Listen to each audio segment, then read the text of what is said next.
Guys, welcome back to my YouTube channel. आज का topic है बाल विकास के बारे में। तो बाल विकास की इस क्लास में हम सबसे पहले इंट्रोडक्शन क्लास रखा है मैंने। ये जो बाल विकास का है इसमें ये टोटल 45 मार्क्स का आएगा। तो हम पहले देखते हैं इसमें कौन कौन से चैप्टर हैं। तो चैप्टर फर्स्ट यानी यूनिट फर्स्ट में बाल विकास का परिचय है। सेकेंड यूनिट में शाला पूर्व शिक्षा क्या होता है वो है। थर्ड में है विशेष आवश्यकता वाले बच्चे। और फोर्थ में है बाल देखभाल एवं संरक्षण।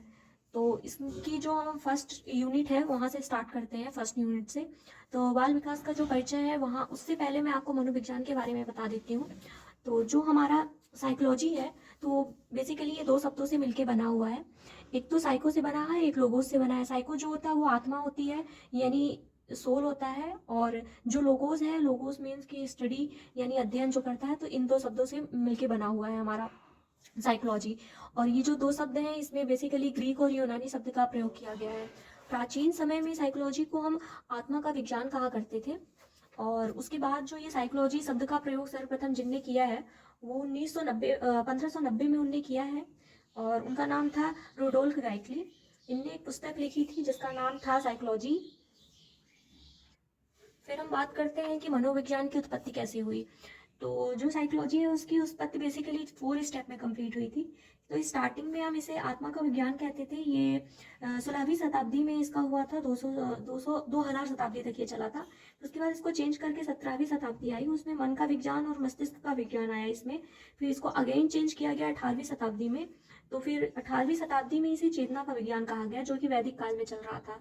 फिर जो अभी करंट में चल रहा है वर्तमान में, तो वो 20वीं शताब्दी अपनी चल रही है और यहाँ इसे व्यवहार का अध्ययन कहा गया है। और साइकोलॉजी में सर्वप्रथम सबसे पहले सुकरात ने ये बताया था कि मनुष्य स्वयं के बारे में सोचने का विचार करता है। तो इसके बाद सुकरात के जो शिष्य थे प्लेटो, तो उनने इसका अध्ययन करके एक रिपब्लिक पुस्तक लिखी। उस रिपब्लिक पुस्तक में उनने बताया कि आत्मा ही परमात्मा है। फिर उनने कहा कि मनुष्य प्रकृति व ईश्वर ऐसे बने हैं कि इन्हें अलग नहीं किया जा सकता। ये इन्हें प्लेटो ने ही कहा था।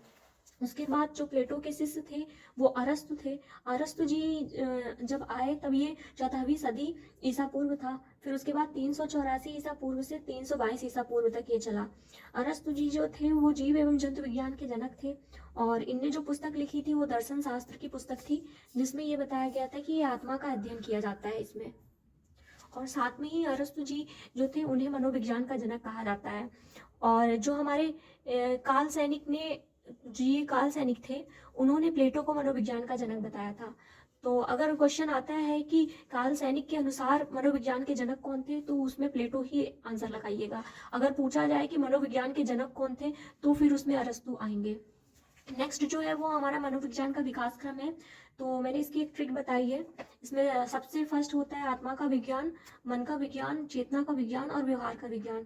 तो इसे आप आम चाव के उससे भी आप याद कर सकते हैं।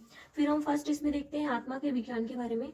तो जो ये आत्मा का विज्ञान है वो 14वीं सदी ईसा पूर्व से 16वीं सदी तक चला था। और आत्मा के विज्ञान के जो समर्थक थे तो वो प्लेटो थे, अरस्तु थे, डेकार्ते थे और गाइकली थे।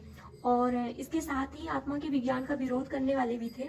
तो विरोध में हाब्स थे, लाक थे और कॉन्ट थे। इसका विरोध करने का कारण ये था कि उनने बोला कि आत्मा कैसी है, क्या है, कैसी दिखती है। तो इसकी वजह से इन लोगों ने इसका विरोध किया था। उसके बाद हम नेक्स्ट देखेंगे मन एवं मस्तिष्क का विकास, जो कि 17वीं शताब्दी में चला था। तो आज का टॉपिक मैं यहीं पे ख़त्म करती हूँ। नेक्स्ट चैप्टर में मैं आपको इसके बारे में बताऊंगी कि मन का क्या होता है, विज्ञान। तो ऐसे ही जुड़े रहें और चैनल को सब्सक्राइब करें, लाइक करें एंड शेयर करें। Thank you.